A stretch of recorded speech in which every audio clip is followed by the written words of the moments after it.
You need to rely on the local media. That's the only place to go to get reliable, verified, independent information. And yet, some of those local papers have already closed. Some have been cutting back to fewer days a week. Some are really struggling to pay their staff. So it's a real problem. It's a real dilemma. And it feels like we're at a tipping point. And so a lot of people are trying to do what they can to save their local media. And of course, nonprofit news organizations like your own really fill a vacuum and kind of are a new wave producing verified information, important information, and really doing a public service. So thank you for that.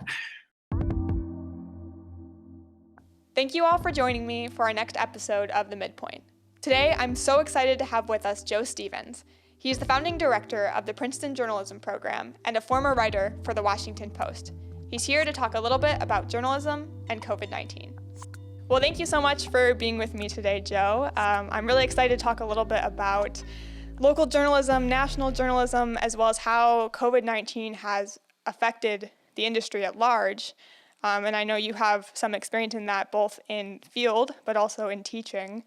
So maybe you could start by giving us just a little bit of an overview. We've all heard about the struggles, we've heard about the layoffs, we've heard about a lot of these major challenges, especially in the digital age, for journalism, but maybe you could give us a little bit of that background. Sure. Well, I'm very excited to be here. Thank you for the invitation. And I'm excited to be on Midstory also because I'm an Ohio boy. I grew up in Southern Ohio. And everyone wanted to be in Cleveland working for the Plain Dealer back then. It was the big, robust paper. So I'm glad to be home in that way. We have the best of times and the worst of times in journalism, because readership is at historic highs, and you really can see it during the pandemic, that readership is just off the charts and literally historic figures. Individual stories from the New York Times, the Washington Post are getting more people reading them than ever before in the history of the world. It's astounding. And also you have very dramatic examples of why journalism is important. It's literally in some cases life and death, to figure out what you should be doing to keep yourself safe, to keep your family safe, to get food, to get medical treatment. It's never been more important. At the same time, the economic model is completely falling apart. And it's been falling apart for decades, actually, and accelerating as we go along. Because when newspapers move from being ink on paper, print, delivered to your front door, advertisers paid for most of the expense of gathering that news. And there's a significant expense because you have to have reporters and editors. You have to send people out into the field, maybe fly somewhere, maybe spend weeks or even months on a story. Someone has to pay for that. And it used to be big advertisers, car dealers, big department stores. When everything started moving online, that changed. People wouldn't pay as much for the ads. They thought they weren't as effective. And people didn't have to advertise in a newspaper or on a news site. They could advertise wherever, even on their own website. Right. And so the revenue's been going down dramatically over time. With the epidemic, it's really plummeted because the major advertisers left often would be restaurants, bars, retail shops, the things which are closed right now. So the revenue just came to a screeching halt. And also in local areas, if, for example, you sell an ink on paper edition at a news rack or in the local store, people don't want to, they're not outside their homes. They're not going to the news racks. The stores maybe are closed. Also, people are reluctant just to have a physical object, which they think may or may not be contaminated.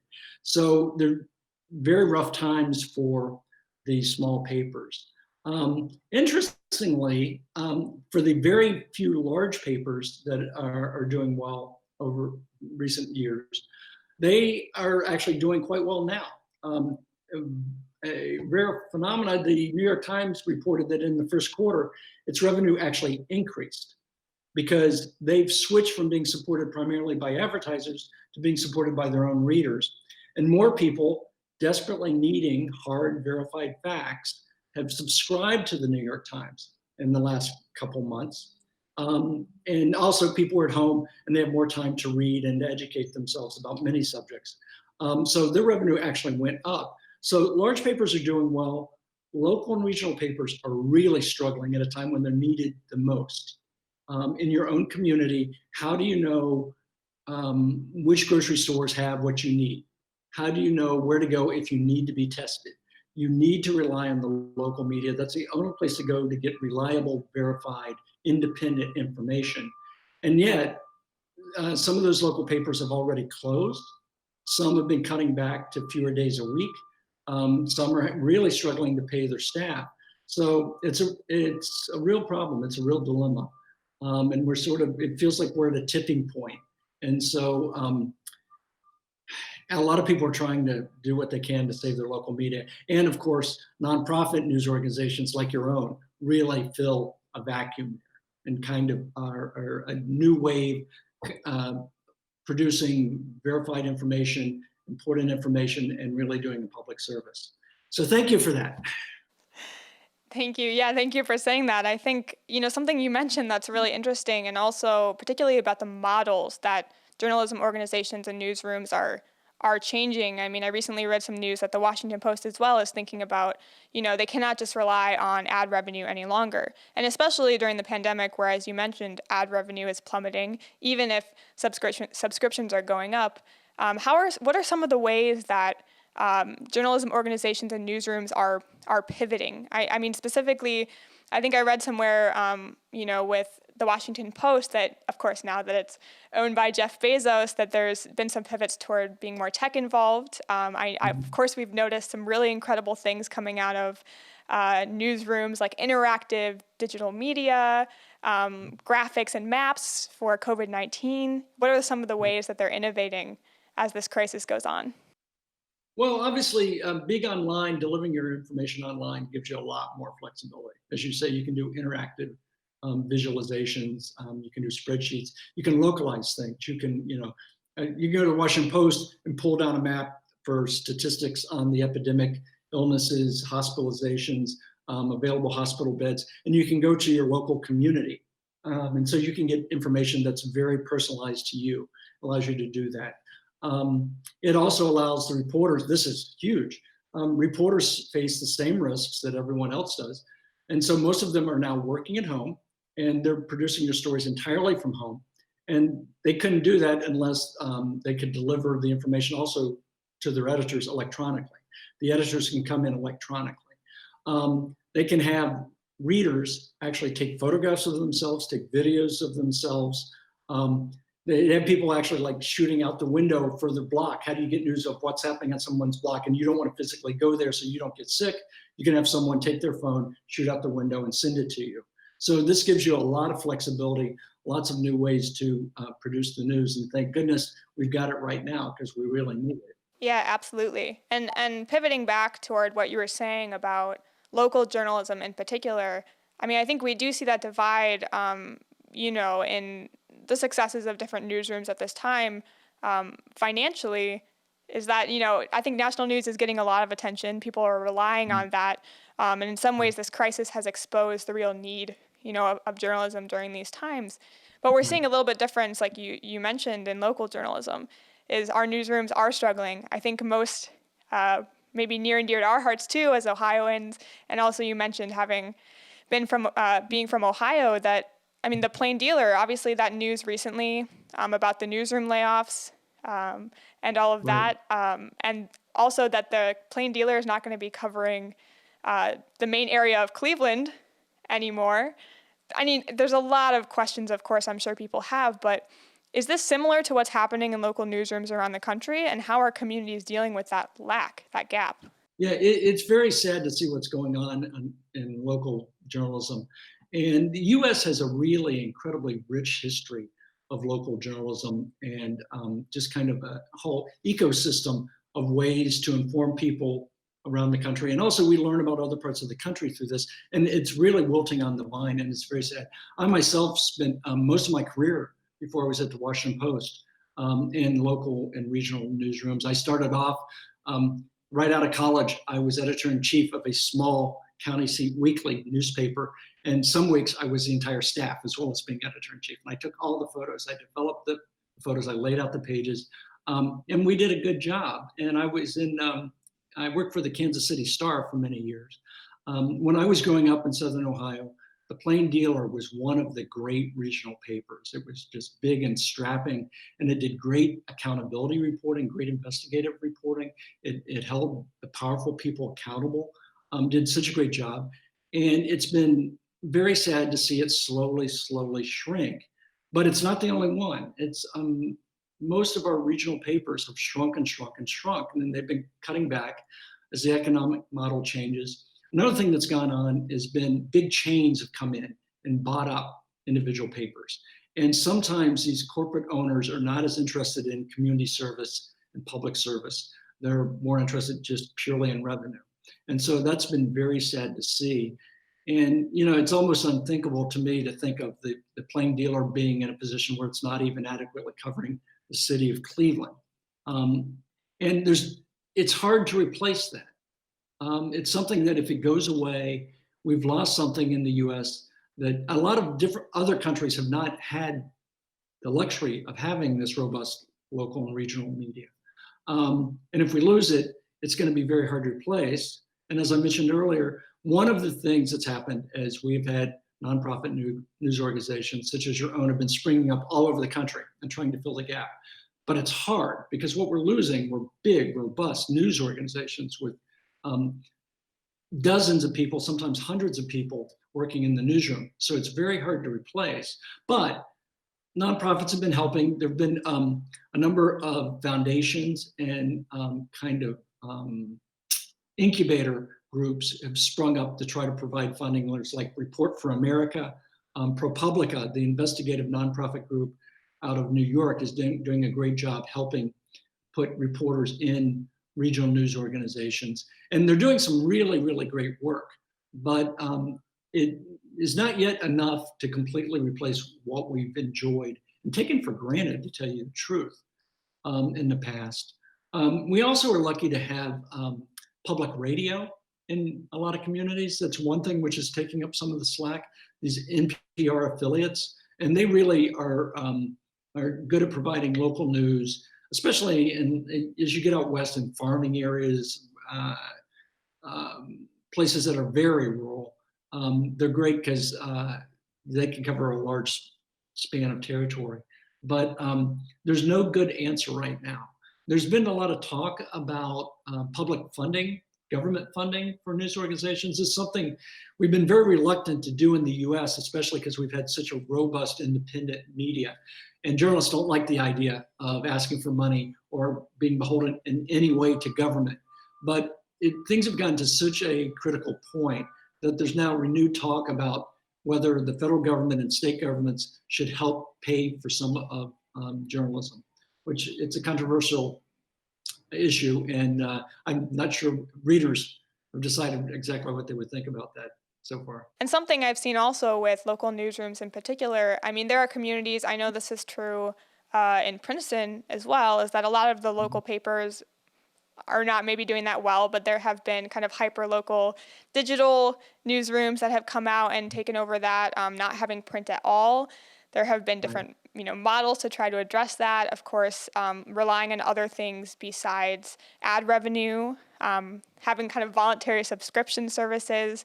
It's a little bit of a difficult question, but do you see a way forward for that hyper-local independent newsroom in other forms? Is it all digital? Or do we still keep print? I mean, what do you think? I think it's going to be mainly digital in the future. What you see, once again, you bring up Princeton. In Princeton, one of the bigger publications was essentially all print. They decided just to stay with print. They're closed now. They're closed until the epidemic's over because they can't deliver the paper and people don't want a physical paper. So I think it's going to be increasingly, there will be some print products still survive, but the majority is going to be online, electronic. And I'm an optimist. And so I think we've got to figure this out because democracy does not work without a source of verified independent information. So I can't really see democracy fully working without some sort of independent journalism. And also there's lots of eager young people we've got in our colleges. There's endless fascination with journalism.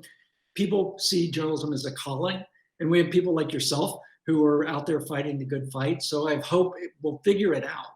And although journalism is an occupation, it's very tough for people my age who came up under the old system.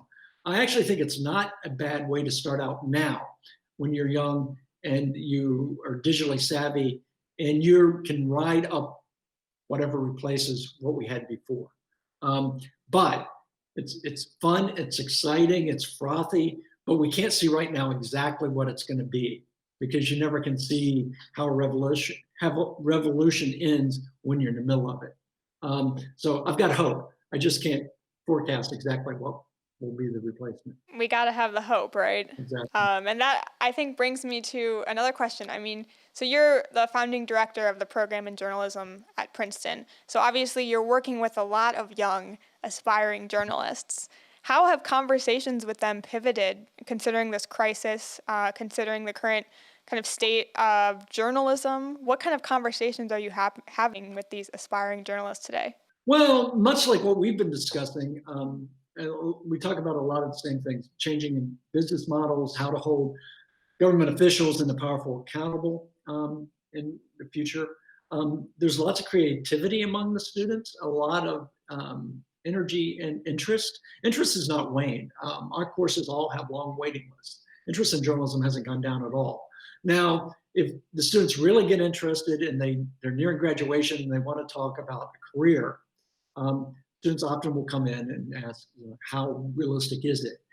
And it's a talk I've had many times. And I have to say that going into journalism, if you're really serious button down type, it's never been a career choice that your parents will necessarily love. I had no idea what I was doing when I went into journalism, thought I was nuts. And it's always been hard. And journalism is more of a calling than it is a profession. And I tell students, don't go into journalism unless you feel that you can't stop yourself from going into journalism. You can imagine a life where you're not a writer and you're not involved in the world. And it's also a profession where you never have to work a day in your life. If you're a true journalist, it's just like breathing. It's just what you do. And if you take journalism that way, you'll do just fine. And our students do just fine if they really have journalism in their DNA. I had the same conversation with one of our students he signed up for the very first journalism course I ever taught in 2012. And he talked his way into my class. He wasn't signed up. The classroom was full. He put me in. And I said, I don't think so. It's full. But I was a visiting professor. It's like, what are they going to do? Fire me? Come on in. He came in. He got the bug. Classic Princeton student. Classic Princeton student. He gave up. He was a very skilled musician. He gave up his plans for a life of music. He changed it to journalism. He finished. He graduated. And then 2 weeks ago, 6 years out of Princeton, he won a Pulitzer Prize. Wow. And he's now a staff writer at The New Yorker.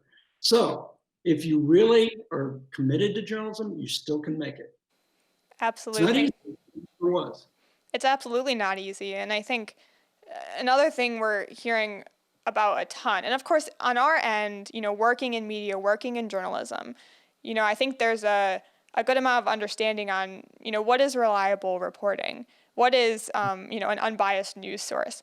But I think for the general public at large, sometimes that's really difficult to navigate. And of course, the word is so politicized now in this day and age and with the current politics. And I don't want to get too political, but, what's your view on that?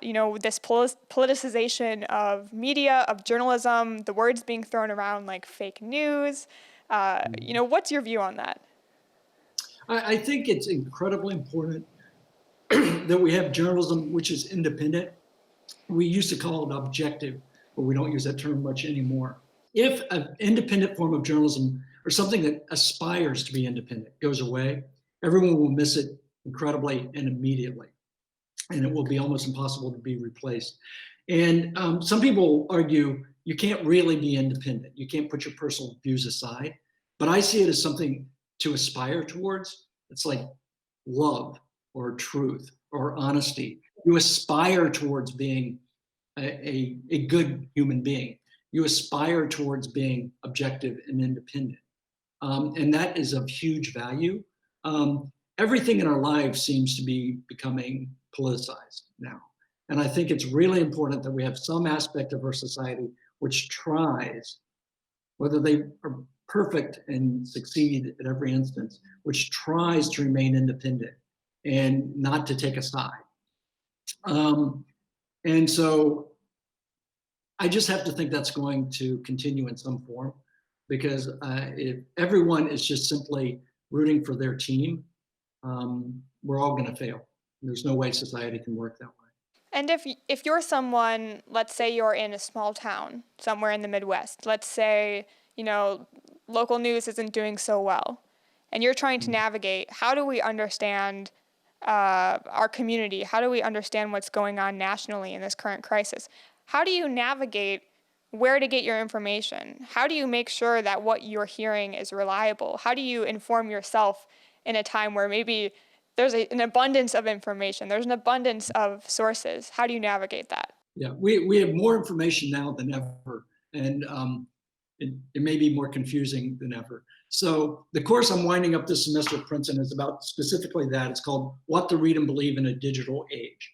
And it's actually not that complicated once you understand where journalism comes from and how it's made, how to know whether you should trust what you're reading or not. But it takes work. And the main thing is you have to pay attention.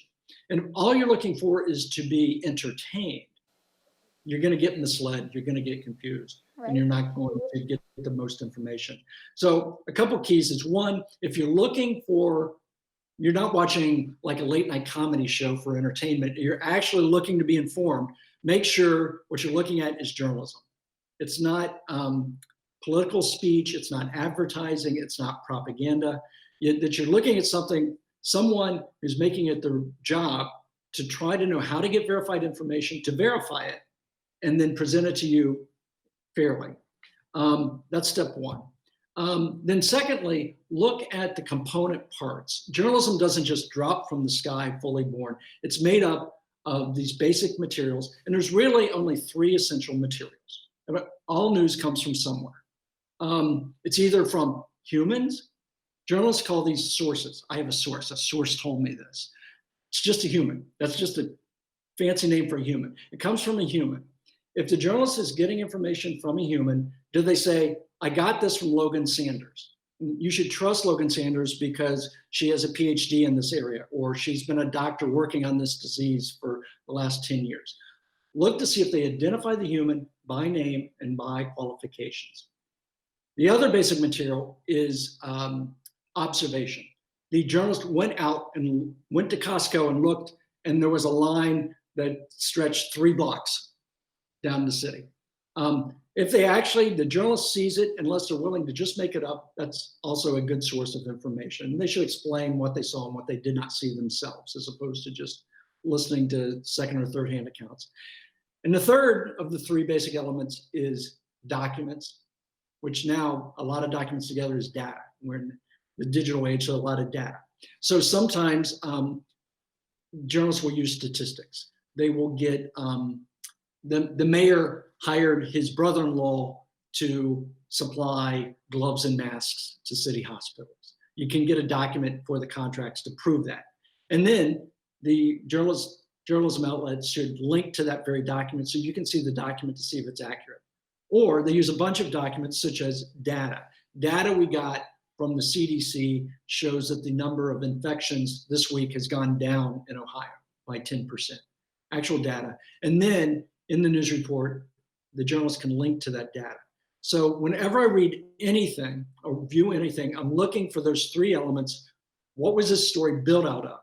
If you don't see named humans, direct observation by the reporter, and documents or data, then it's probably just the person's opinion. And I don't give opinion the credibility of hard verified facts. And that's another thing, just to go down to very basics, is what is journalism? Journalism just means something that someone has tried to verify. And that's really important. If you're just spreading something, like your crazy uncle jumps on Facebook and puts something up, And he's just like grabbed it off another website and thrown it up. No one has independently stepped in and says, I'm going to verify this. And if no one's verified it, you should like quarantine it in your head because it's going to affect everything else. It's like anything that comes from a verified source, you should try to trust, and everything else push to the side. And you just bring up another point, which I think is incredibly relevant, which is the role of social media, especially during times like this when getting a wide enough breadth and also accurate reporting is really important. But as we've seen, of course, there were the hearings for Facebook, with Mark Zuckerberg. We've been hearing all about how more and more people are getting their news through social media platforms, which oftentimes have their own algorithms, which are not necessarily aimed toward getting the most reliable news to you, or showing you just different viewpoints. Actually, oftentimes it's the opposite. This idea of like an echo chamber that we're in, not to mention, of course, the people that we're friends with on Facebook might tend to have more of the same views as us, meaning we just keep hearing or seeing stuff from the same sources. What's social media's role in all of this? And it's complicated because, of course, you see now Facebook has journalism grants, so they're trying to have more effort toward supporting local newsrooms. And yet, of course, there are problematic algorithms. What do you see in that? Well, I use social media a lot, like everyone else, but I have a real love-hate relationship with it. I have huge problems with social media. It's very misleading. And as you allude to, you can get caught up in these bubbles where you're just hearing from people who think like yourself. So I work very hard to try to get out of that bubble, which is difficult. But one way you can do it is when you're reading journalism is try to go to a number of outlets. So on the national level, I would not stick with just the New York Times and the Washington Post and try to go to other outlets, Wall Street Journal, Financial Times, try to vary the outlooks. If you're of a particular feel strongly one way politically, try to also go and read and listen to opposite political opinions. I find those are often more illuminating than listening to people who think like I do. But it can be really hard to escape. But I unfortunately, I think right now it's almost impossible to stay completely away from social media. It's with us, whether we want it or not. But you have to be just really skeptical of what you see on social media. And even when your journalism comes over social media, you may not be getting everything. So, you read Washington Post stories off of social media, you might be missing 90% of what the Washington Post actually writes, because you're only getting, it's being filtered through your friends and acquaintances. So I just say, strive at every point to try to get out of that bubble. But it's an endless battle. It's an endless battle. And the social media just keeps changing. And Facebook on a regular basis just tweaks its algorithms, can make a vast difference in what we see. So I'm hoping the social media platforms do a better job, but I'm not holding my breath. Yeah, and this is totally a product of the digital age as well. I was thinking about, when you used to go out and you buy a newspaper from a newspaper stand, that layout, what's shown to you first, what's the major headline above the fold, what's below the fold, how many pages you have to flip through before you get to the sports section. All those things used to be controllable, right? So that there were people making decisions about, what's the most important news, and what's maybe less important is going to go toward the back. And not to mention, of course, that also subsidized some of the content. For example, if people buy a whole newspaper for the sports section, you're also helping to subsidize some of the quote unquote more important news, that's happening on the front page, the politics and all of that. That's everything has changed because of the digital age. And I just imagine, as we've been talking about, newsrooms everywhere are grappling with that change and still trying to do the important work that they do. Yeah, and everything has changed. And you started out in your example with something I think that's key. You talked about going out and choosing a newspaper or magazine, right? And then you had to pay money for it. So it used to be built in that you were making a decision as a consumer. It's like, I'm going to go out and get this. I'm going to choose what I'm going to get. I'm going to get a piece of journalism, and I'm going to pay money for it. So I'm going to choose what's worth my money. Right. None of that process happens anymore. So now we're in the line at CVS, and we're bored, we look at our phone and we just read whatever comes across the screen without ever making a conscious choice that we're going to read something. And so often our brains don't even get to the point of thinking, is this journalism? Is this purporting to be verified and fair? It just goes in our brain. Now, the analogy I use for this is if you were walking down the street and on a park bench you saw something and it looks like it might be this beautiful chocolate muffin. And oh, and you absentmindedly just reach down and pop it in your mouth. Well, it might be a chocolate muffin that someone left there and it's perfectly fine. Or it might be something dramatically different because you have to examine it and you don't know how long it's been there. But you throw it in your mouth, and once it's in your mouth, it's part of you, right? Same thing with what you see on the screen on your smartphone. Once you've looked at it, studies show it's part of your brain. And even if someone comes up to you immediately and says, you know what, that was fake news, that was propaganda, that was wrong. People were tested in controlled studies a week or two later, they actually give that information more credibility, even if they were told it was wrong. We need to think about what we put in our media diet so that we're getting a healthy mix of things. Absolutely. And I love that. I mean, I think as we've been talking about this whole conversation, there's really kind of two aspects for me. One is the organizational side, the institutional side, and some of those struggles. And that responsibility in some sense is on those newsrooms to innovate. But there's also another responsibility, which is those of us who are consuming news. You know, there is a certain amount of intentionality that's required of us in an age where so much is passive information. And I think in some ways, COVID-19, as in almost every sector, has been devastating, but is also exposing and an opportunity for us to think about what the future looks like. I mean, as you mentioned, you know, some national news is getting more exposure for how great its work is, especially during these times, how important.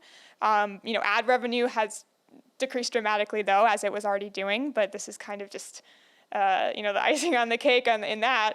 But, you know, local newsrooms are struggling. There's a lot of exposure that there's a lack of information during a time like this. I guess all of that is leading up to maybe a final question for you, which doesn't maybe have one answer, but, you know, if we come out on the other side of this crisis, you know, for both the institutions, the organizations, the newsrooms, and for us as news consumers, what do you hope to see change? I mean, it would be a shame, I guess, if we came out on the other end and nothing was different or the way we thought wasn't different. What do you hope to see? Oh, well, I have lots of hopes. I would really hope that even broader than the media, that this would be a sign that we're all in this together and we all need each other and we have to work together to solve our problems. And that this fractionalism, which seems to have taken over American society, would be reduced and that we could all pull together. And that, you know, Americans have always pulled together in times of trouble and challenge. And I would pray that that would be what happens here. And at the same time, that people also would stop looking at, you know, we've got our journalist and you've got your journalist and we've each got our own sets of facts. And it's like, you know, when it comes to a pandemic, there are actual facts. There are the number of people who get sick, the number of people who get infected, the number of people who unfortunately die, and what can be done to stop those. Those are actual facts, and they're really important. And so I hope it would just like refocus all of society on we need verified facts, we need experts to figure things out for us, and we all need to work together. And we don't have to agree, but that doesn't mean that the people we disagree with are evil or they're our enemies. They're our fellow citizens, and so you can hope. Definitely, we need hope more than ever. And I think in some ways, you know, journalism gives us that hope, I think, in its most ideal form, right? That there is, like you said, there is fact, there is truth. You know, and it does require some amount of trust, right? I mean, that's the responsibility of the journalist. It's also the responsibility of, you know, the common person who's reading or trusting. I think, you know, it does give us some hope, and I'm excited for all of those aspiring journalists that you were talking about in your classes who are maybe not coming up into journalism in the easiest time. I don't know if there's ever been an easy time, but for sure it's a time when we're realizing it's more important than ever. I know in our work, in the work that we're doing in media, we feel more invigorated. We feel the work we are doing is more needed than ever, and something we've really found not only renewed productivity and inspiration, for us to continue working, but also we've seen, renewed interest. We've seen more people who are donating. We've seen more people who are subscribing. We've seen more people who are interacting with content, and that is something that amidst all of the craziness happening outside is a real encouragement, I think, to anyone in this profession and the future of our community at large. So I hope that gives us hope for the future. Absolutely. So I really appreciate you sitting down with me today. I think it was a really enlightening conversation, and demystifying in some ways. There's so much that's confusing during these times, so it's always good to talk to people who've had experience and who have hope for the future as well. So I really appreciate it. Thank you so much, Joe. Thank you for the opportunity, and keep up the good work. It's important. I'm glad you're out there. Thank you. Thank you all again for joining us.